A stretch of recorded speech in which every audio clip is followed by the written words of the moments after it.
السلام علیکم، بسم اللہ الرحمن الرحیم۔ جب حضرت ابراہیم علیہ السلام، حضرت ہاجرہ اور اسماعیل علیہ السلام مکہ میں آباد ہوئے تھے، حضرت ہاجرہ حضرت سارہ کی کنیز تھیں۔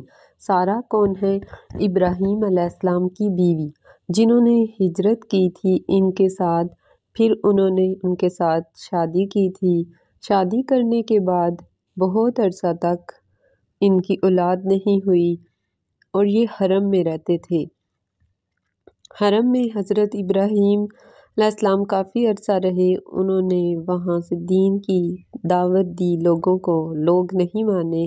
بالآخر انہوں نے ان کو مجبور کر دیا۔ پھر وہاں سے وہ نکلے اور نکل کر حجب کی طرف چلے گئے۔ جب حجب کی طرف نکلے، حجب کا جو بادشاہ تھا وہ ان دنوں بہت ظالم تھا۔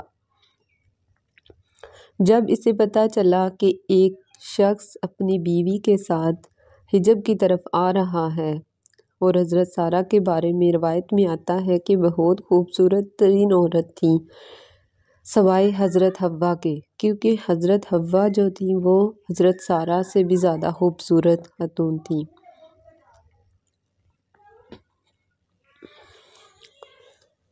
جب اس بادشاہ نے یہ چاہا کہ حضرت سارہ کو وہ حضرت ابراہیم علیہ السلام سے زبردستی لے لے، تو اس نے جیسے سوچا ویسا ہی کیا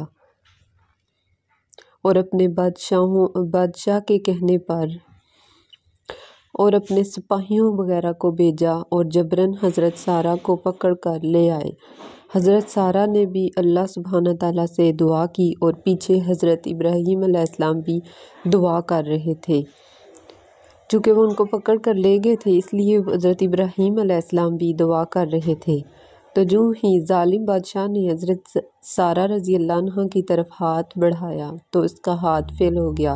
کچھ روایات میں آتا ہے کہ اندھا ہو گیا، تو اس نے رونا دھونا شروع کر دیا۔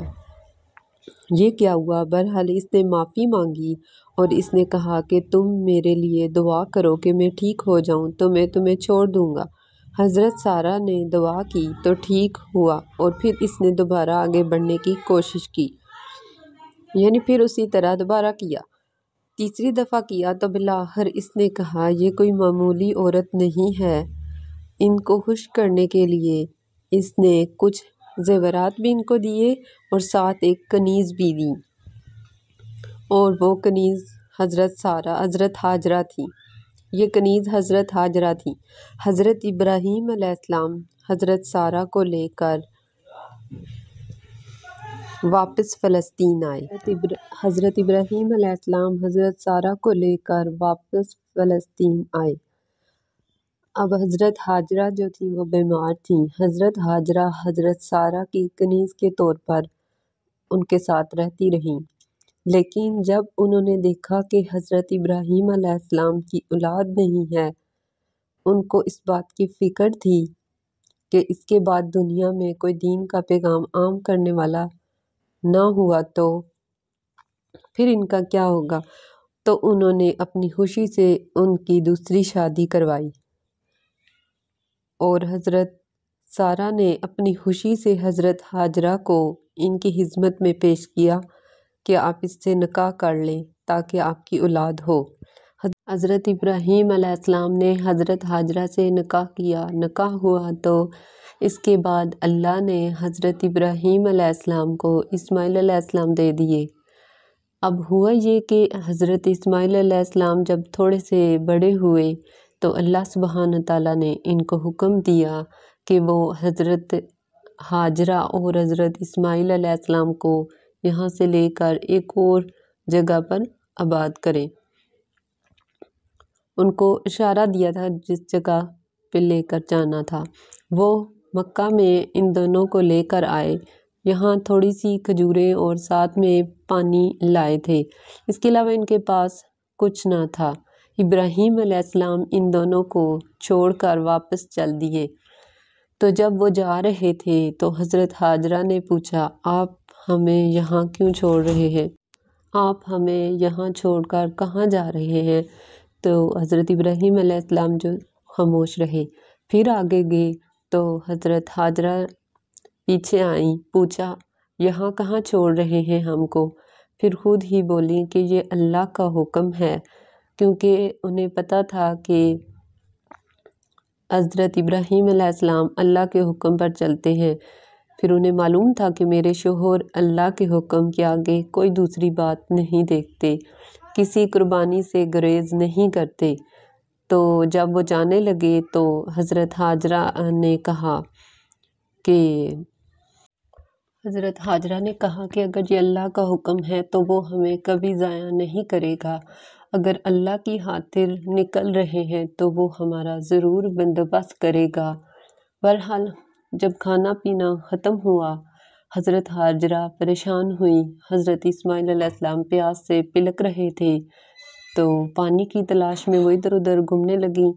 پہلے وہ صفا پہاڑی کی طرف گئیں، اس پہاڑی پر چڑھ کر دیکھا تو پانی کہیں نظر نہ آیا۔ انہیں یہ تھا کہ کہیں سے وہ جا کر بچے کے لیے پانی لائیں اور اس کو دیں۔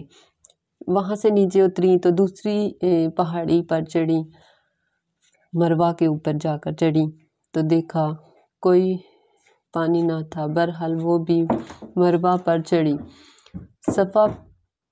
کبھی صفا پر چڑھتی، کبھی مروہ پہاڑی پر چڑھتی۔ اسی طرح وہ اسی دوڑ میں لگی رہیں کہ بچے کے لیے کچھ پانی لاؤں، اور بچے کی چیخ و پکار بھی ساتھ ساتھ سن رہی تھیں۔ تھوڑی دیر ہوئی، بچے کی چیخ و پکار بند ہو گئی۔